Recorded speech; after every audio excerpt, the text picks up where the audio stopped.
Life Over Coffee. Conversations for Transformation. Hello everyone, Rick Thomas here. Thank you so much for joining me. I am working through my 31-day devotional. It is a book titled Living Boldly. I wrote it for young people, but it applies to us old folks too. This is day number 14, and the title of this devotional is Where to Go From Here. And so I hope that you will take time to reflect on God's grace, to reflect on His power to guide you through life's challenges. Here is how I want you to frame God's grace for this particular devotion. And again, this is day number 14 titled, Where Do I Go From Here? Frame it this way. No matter what you're facing, God's grace is sufficient, offering you answers to your questions and untangling the messiest problems. That's how I want you to frame God's grace for this devotion number 14. And so the question then becomes, where will you go from here? Wherever you may be at this juncture in your journey with the Lord, what are going to be your next steps? Proverbs 3:5 and 6 says, Trust in the Lord with all your heart.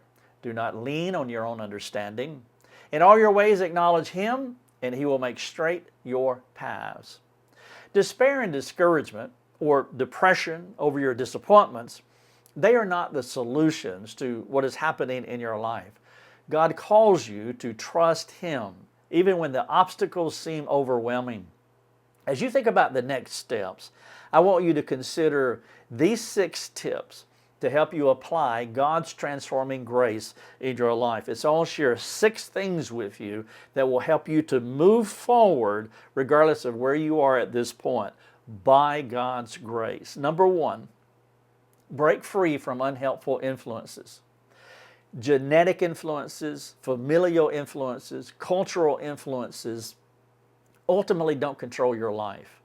Even if your bad choices, they do not exert perpetual power over your life.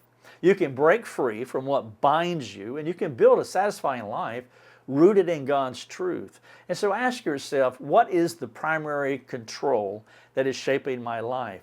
Don't fall for victimness, meaning genetically or familial, the family I came from, the culture that I live in, even the decisions that I have made. Those influences can be strong, they can be powerful, but they're not greater than God's grace. Number 1, break free from unhelpful influences. Number 2, start with the gospel. Real and lasting change begins with the gospel. The gospel is the person and the work of Christ in your life. When the gospel is your starting point, it will also be your pathway. It'll also be your destination. Is your life grounded in the good news of Jesus Christ? If not, you want to break through bad influences, number 1. You want to start with the gospel, number 2. Number 3, you want to examine your worship. Everyone, everywhere worships something. God wired us to worship. Thus you ask, who or what are you worshiping? Take time to evaluate the primary object of your worship. Are you bowing to God, or are you bowing to something less worthy? And so number 3, examine your worship. Number 4, focus on the heart, not just behavior. All change begins in the heart. There is wisdom in amputating things from your life, behavioral modification we might call it. But the source of those attitudes, the source of those actions, they are in our hearts. And so ask yourself, what heart change can I make to alter my behaviors? And so number 4, focus on the heart, not just the behavior. Number 5, let transformation be about God. A lack of growth isn't just about your parents, they're hindering me, your circumstances, you don't know what I'm going through, or even yourself, you can't believe the decisions that I made. Let transformation be about God. Transformation is about the author and finisher of your faith. Let Him be the starting point for all you do. What does your attitude toward your parents or your attitude toward any authority figure, what does it reveal about your relationship with God? If you're angry at someone, you must recognize that God is permitting those circumstances. And so you want to be God-centric, not other-centric. Point number 5, let transformation be about God. And then number 6, salvation is just the beginning. Salvation isn't the finish line, but the beginning of a lifelong journey to glorify God. After regeneration, after you're born again, you begin a life of progressive, incremental sanctification.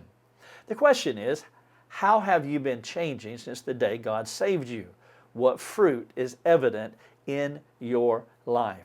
This is devotion number 14, where to go from here. And so wherever you are, I want these 6 things to guide you. Number 1, break free from unhelpful influences. Number 2, start with the gospel. Christ has to be the center of our life because He will be the destination. Number 3, examine your worship. What is the object of your worship? Number 4, focus on the heart, not just changing behaviors, not just behavioral modification. Number 5, let transformation be about God. Don't focus on your parents, on your circumstances, or even your bad choices. Be theocentric, God-centered in your life. And then number 6, salvation is just the beginning. And so we want to work through progressive sanctification so that there's incremental change in our life. Now, maybe what you want to do is just pick one of these things and let it be the focus for this particular devotion. This is day number 14 from my book, Living Boldly. The title of it is, Where to Go From Here. Thanks for joining us. Learn more and get access to other resources at lifeovercoffee.com.